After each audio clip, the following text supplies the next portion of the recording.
हमारे साथ सुधा यादव जो संसदीय बोर्ड में शामिल हुई हैं, वो सीधे जुड़ गई हैं। सुधा यादव जी, बहुत बहुत स्वागत है आपका और साथ ही बहुत बधाई भी है आपको। संसदीय बोर्ड में अब आपको जगह मिली है, बहुत ही बड़ी जिम्मेदारी अब आपके लिए सामने होगी, बड़ी चुनौतियां होंगी, क्या कहेंगी? देखिए, मैं पहले तो केंद्रीय नेतृत्व का, आदरणीय प्रधानमंत्री जी का, माननीय नड्डा जी का, अमित शाह जी का, राजनाथ जी का, इन सब का आभार व्यक्त करती हूँ कि मुझे इस तरीके की जिम्मेवारी दी है। और निश्चित रूप से मैं संगठन की कार्यकर्ता पिछले 20 वर्षों से रही हूँ, तो जो भी दायित्व होगा 24 घंटे लग करके उन कामों का निर्वहन करने के लिए मैं तत्पर रहूंगी। जी सुधा जी, ये पूरी लिस्ट अगर मैं देखूं तो इसमें आपके अलावा श्रीमती वंथी श्रीनिवास हैं, यानी 2 महिलाएं, 15 लोगों की लिस्ट में आप शामिल हैं। ऐसे में आपको महिलाओं की भी बातों को रिप्रेजेंट करना होगा कि पार्टी की जो भी रणनीति होगी आगे चुनाव के जरिए या फिर अपनी पार्टी की अंदरूनी रणनीति, उसमें महिलाओं का कैसे योगदान बढ़े। निश्चित रूप से, वैसे भी अगर आप देखेंगे तो भारतीय जनता पार्टी के अंदर महिलाओं का सम्मान भी है और महिलाएं आगे कैसे बढ़े, पिछले कुछ वर्षों से इस पर काम भी किया जा रहा है। तो उनकी हम आवाज भी बनेंगे और उनका संबल भी हम बनेंगे। सुधा जी, एक सवाल अगर आप बता पाएं, क्योंकि नितिन गडकरी और शिवराज सिंह चौहान अब इस लिस्ट में नहीं है, क्या इसकी कोई वजह? देखिए, इसकी तो मुझे जानकारी नहीं है, मुझे तो अपनी भी जानकारी अभी मिली है, लेकिन मुझे लगता है कि संगठन में बदलाव होते रहते हैं। इसमें हमको इस रूप में कभी नहीं देखना चाहिए कि कौन कहाँ है कौन कहाँ नहीं है। सब पर जिम्मेवारियां आती रहती है, जाती रहती है। मैं तो अभी तक ये मान करके चलती।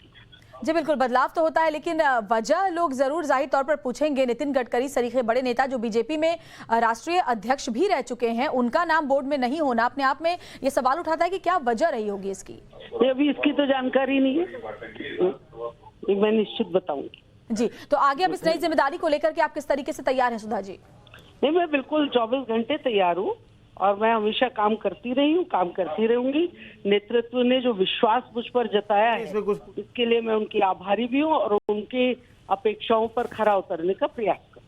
बहुत बहुत शुक्रिया सुधा यादव, आपका हमसे बात करने के लिए। बीजेपी संसदीय बोर्ड की सदस्य सुधा यादव हमारे साथ फोन लाइन पर जुड़ी थी, कह रही थी कि महिलाओं को लेकर के भी अपनी बात को वो सामने रखेंगी और साथ ही जो नई जिम्मेदारी उन्हें मिली है उसके लिए शुक्रगुजार हैं वो केंद्रीय नेतृत्व का, और साथ ही साथ अपनी जिम्मेदारी और नई चुनौतियों को लेकर पूरी तरीके से तैयार हैं। अमित हमारे साथ लगातार जुड़े हुए हैं। अमित, सुधा यादव ये नहीं बता पाई कि क्यों नितिन गडकरी और शिवराज सिंह चौहान को संसदीय बोर्ड से बाहर किया गया है, क्यों उनका नाम शामिल नहीं है, लेकिन जाहिर तौर पर कोई ना कोई वजह तो जरूर है, क्योंकि बड़े चेहरे ऐसे नेता जो कि राष्ट्रीय अध्यक्ष रह चुके हैं, उनको संसदीय बोर्ड से बाहर करना अपने आप में सवाल खड़े करता है। देखिए, निश्चित तौर पर सवाल खड़े होंगे और ये सवाल अब इसी बहाने बीजेपी पर सवाल जो अपोजिशन की पार्टियां हैं वो भी 10 तरह के सवाल खड़े करेंगे। लेकिन मुझे लगता है कि एक बदलाव होता है, समय के साथ चीज़ें बदलती हैं और जब नई टीम बन रही है तो नई टीम में कुछ चीज़ें हुई। शिवराज सिंह चौहान आए तो पहले भी कोई मुख्यमंत्री आते नहीं थे, तो उस समय भी सवाल ये हो सकता था कि सिर्फ शिवराज सिंह चौहान को क्यों शामिल किया गया। तो शिवराज सिंह चौहान शामिल हुए, फिर उनको बाहर का रास्ता दिखाया गया क्योंकि उनकी जरूरत नहीं है। अब हो सकता है जो पार्टी में जो नया स्ट्रक्चर बना है, जो नई टीम बनी है, उसमें नए लोगों को जगह देनी थी और उस हिसाब से टीम बनती है। टीम जो बनी है, क्योंकि अगर आपको याद हो काफी लंबे अमित शाह जब अध्यक्ष थे, इसके बाद अनंत कुमार का देहांत हो गया, वेंकैया नायडू चले गए वाइस प्रेसिडेंट बन के, इसके बाद जाकर थावरचंद गहलोत बाद में बन गए, वो गवर्नर बन गए। इसके अलावा सुषमा का जेटली के निधन हो गए। तो ऐसे में कई सीट खाली थी, लेकिन फिर भी जरूरत नहीं पड़ी क्योंकि उस समय काम हो रहा था। अमित शाह से कई बार पूछा गया कि सर कब आप बनाने जा रहे हैं, तो बोले कि जरूरत होगी तो बना लेंगे। तो मुझे लगता है कि जो पॉलिटिकल पार्टीज हैं उनमें कोई, उनका ये कहना था कि कोई संविधान में कोई लिखा हुआ नहीं है कि पूर्व अध्यक्ष जो होंगे वो पार्लियामेंट्री बोर्ड के मेंबर होंगे।